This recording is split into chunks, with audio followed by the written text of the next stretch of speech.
Hello বাচ্চারা, কেমন আছো সবাই? আশা করি সবাই ভালো আছো। আমার ইউটিউব চ্যানেল বায়োটেরিয়ামে তোমাদের স্বাগত।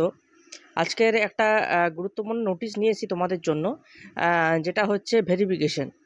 স্যার, আমাদের তো এখনও কাউন্সিলিং শুরু হয়নি বা রেজাল্ট বেরোয়নি, তাহলে স্যার ভেরিফিকেশানটা কিসের ভেরিফিকেশান? এটা যারা ফিজিক্যালি ডিসঅর্ডার রয়েছে, হ্যাঁ, অর্থাৎ পিডাব্লিউডি ক্যান্ডিডেট যারা রয়েছে, তাদের একটা এখানে একটা কি বলবো, ওটা তোমার ভেরিফিকেশান হবে। কোথায় হবে স্যার? এসএসকেএম পিজিতে হবে। পিজি হসপিটাল বা এসএসকেএম হসপিটাল, যেটা পিএমআর বিল্ডিং। এসএসকেএম হসপিটালের পিএমআর বিল্ডিং। পিএমআর মানে স্যার, পিএমআর মানে ফিজিক্যালি যেটা তোমার হয় না, ফিজিক্যালি হ্যান্ডিক্যাপড যাদের যেসব বিল্ডিংয়ে যেখানে ট্রিটমেন্ট করানো হয়, পিএমআর বিল্ডিং। হ্যাঁ, বা বলতে পারো ফিজিওথেরাপি যেখানে করানো হয়, ঠিক আছে? সেই ফিজিওথেরাপি বিল্ডিংয়ে কিন্তু এই তোমার ভেরিফিকেশনটা হবে। ওকে, আচ্ছা, কবে কবে হবে স্যার? এখানে দেখো ডেট টাইম লেখা রয়েছে, 3rd 4th 5th 6th 9th, আর হচ্ছে 12 অবধি, সেপ্টেম্বরের 12 অবধি কিন্তু এটা হবে। ওকে, এরপরে তোমাকে বলি স্যার, টাইম কটায়? 10:30 থেকে 2টো পর্যন্ত হবে। কটার থেকে? 10:30 থেকে 2টো পর্যন্ত। তার মধ্যে তোমাকে কিন্তু অ্যাটেন্ড করতে হবে ওখানে। এরপরে তোমাদেরকে বলি, এর একটু ঠিক নিচের দিকে যাবে, এখানে অনেকেরই নাম রয়েছে এবং অ্যাপ্লিকেশন নাম্বার রয়েছে। দেখতে পাচ্ছ ওখানে অ্যাপ্লিকেশন নাম্বার, নাম এবং ফিমেল, এবং ডেট অফ ভেরিফিকেশনটাও দিয়ে দিয়েছে, মানে তোমাকে কবে যেতে হবে।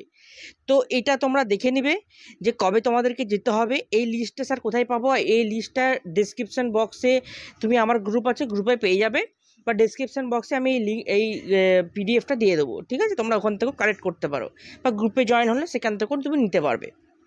এখানে তোমাদের নামগুলো একটু চেক করে নেবে। এখানে অনেক জনের ক্যান্ডিডেটের নাম রয়েছে, শুধুমাত্র 1-2জন নয়, এখানে অনেক ক্যান্ডিডেট দেখতে পাচ্ছ, অনেক ক্যান্ডিডেটের নাম রয়েছে। এরা সবাই কিন্তু পিডাব্লিউডি ক্যান্ডিডেট, অর্থাৎ ফিজিক্যালি ডিসঅর্ডার। স্যার, এটা কিসের জন্য ভেরিফিকেশনটা হয়, কিসের জন্য, সেটা তোমাকে আগে জানতে হবে। এই ভেরিফিকেশনটা কিসের জন্য হয়? দেখো, এই ভেরিফিকেশনটা হয়, দেখবে ওই যখন তোমাদের ইনফরমেশন বুলেটিনটা আছে, এখানে লেখা আছে, দেখবে যে শুধুমাত্র লোকোমোটর ডিসেবিলিটি থাকলেই হবে না, তোমার লোয়ার পোর্শনে হতে হবে। সেটা লোয়ার পোর্শন মানে নিচের দিকের, মানে কোমরের থেকে পা অবধি। সেখানে তোমার যদি 40% থাকে, 40% ডিসেবিলিটি থাকে, তবেই কিন্তু সেটা অ্যাকসেপ্টেবল হবে। তার আগে কিন্তু অ্যাকসেপ্টেবল হবে না। বুঝতে পেরেছো? আচ্ছা, এই প্রসঙ্গে আরেকটা কথা বলি তোমাদের, এইখানেই একটা জিনিস জানা যাবে যে এএনএম জিএনএম এর রেজাল্ট কবে বেরোবে, সেটাও কিন্তু আমি বলবো। একটু অপেক্ষা করো, বলবো আমি কবে বেরোবে, ঠিক আছে? একটু তার জন্য অপেক্ষা করতে হবে, পুরো ভিডিওটা শেষ পর্যন্ত দেখতে হবে। তাহলে কি বললাম? যাদের লোকোমোটর ডিসেবিলিটি 40%-এর মধ্যে আছে, বা 40%-এর অ্যাবাভ রয়েছে, 40% থেকে, তাদেরকে পিডাব্লিউডি ক্যান্ডিডেট হিসেবে ধরা হবে। আদারওয়াইজ কাউকে কিন্তু আর ধরা হবে না। ওকে, তো এটা একটা ভালো গেল। আচ্ছা, কার কবে রয়েছে এখানে লিস্টে নাম দেখে নিও, যার জবে রয়েছে সে সেদিন চলে যেও, ঠিক আছে? এখানে যে যে নামগুলো রয়েছে তার পাশে দেখো এখানে ডেট দেওয়া রয়েছে, কবে যেতে হবে। আর টাইমিং স্যার, টাইমিং এখানে দেখো দেওয়া রয়েছে 10:30 থেকে, সবাই আর এই একই সময়।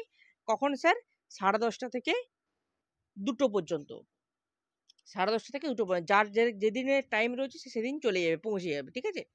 এখানে সবার লিস্ট রয়েছে এবং লিস্টে দেখে নিও কার কবে ডেট রয়েছে। এরপরে তোমাদেরকে বলি, এই যে ভেরিফিকেশনটা হবে স্যার, কি ডকুমেন্ট নিয়ে যেতে হবে? এখানে কিন্তু কিছু লেখা নেই যে তোমাকে কি ডকুমেন্ট নিয়ে যেতে হবে, ঠিক আছে? এখানে আমি কিন্তু দেখতে পাইনি কিছু যে তোমাকে কিছু এখানে কোনো ডকুমেন্টের কথা বলেছে বলে। হ্যাঁ, কিন্তু আমি তোমাদেরকে ওই যেটা নিয়ে যেতে অবশ্যই বলবো, তোমাদের যে পিডাব্লিউডি সার্টিফিকেট রয়েছে, পিডাব্লিউডি যে সার্টিফিকেটটা তোমাদেরকে রয়েছে, সেই certificate original with 2 copy xerox নিয়ে যাবে।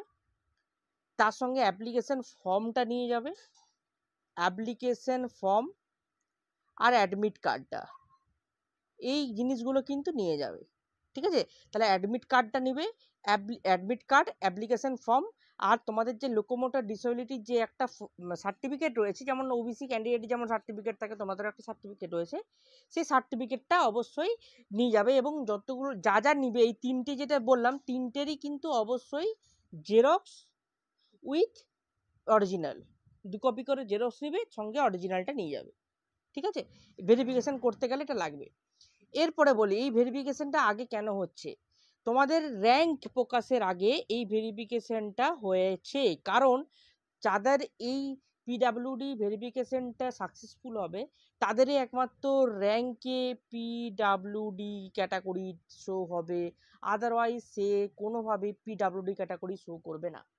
ওই জন্যই এই ভেরিফিকেশনটা করা। ওকে, এই ভেরিফিকেশন তোমাদের শেষ হচ্ছে, যেটুকু আমি দেখতে পাচ্ছি একদম শেষের দিকে দেখব যে 12 তারিখ 12/9/2024 কিন্তু শেষ হচ্ছে। এরপরেই কিন্তু তোমাদের রেজাল্টটা পাবলিশ হবে।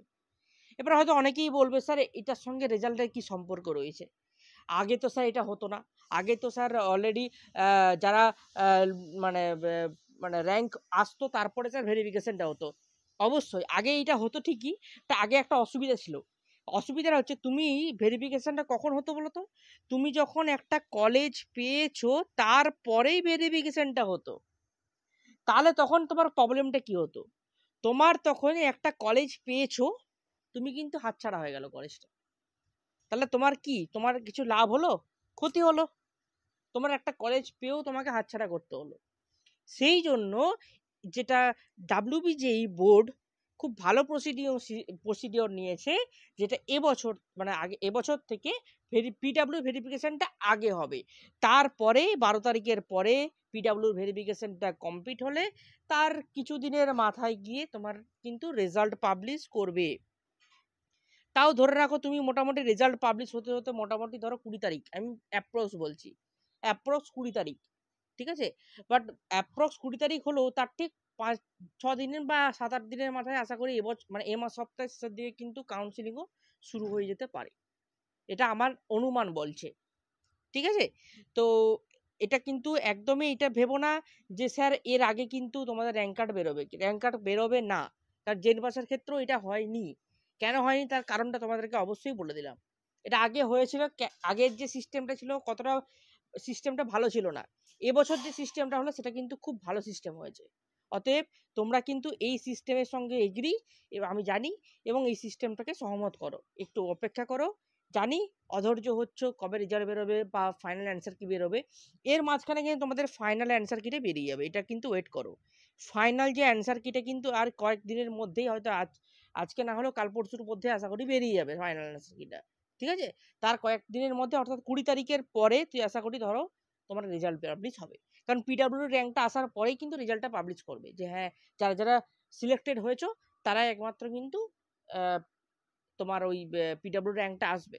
তার জন্য কিন্তু র্যাঙ্ক কার্ডে আসার জন্যই কিন্তু এই ভেরিফিকেশনটা হয়।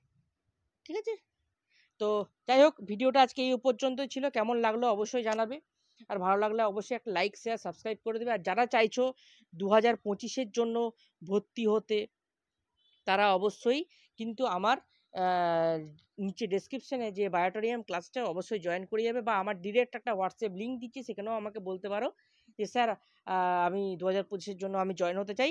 সেখানে মাত্র 20টি স্টুডেন্টের জন্য থাকছে 599 কোর্স ফি, 599 কোর্স ফি শুধুমাত্র 20টি স্টুডেন্টের জন্য। ঠিক আছে, 20-র পরে কিন্তু সেটা হয়ে যাবে 699 কোর্স ফি, 699। ঠিক আছে, আমি আমার ফোন নাম্বার দিয়ে দিচ্ছি, যদি কারোর কাউন্সিলিং রিলেটেড বা এনিথিং, ঠিক আছে, যদি কোনো প্রবলেম হয় অবশ্যই আমাকে কিন্তু কন্ট্যাক্ট করতে পারো।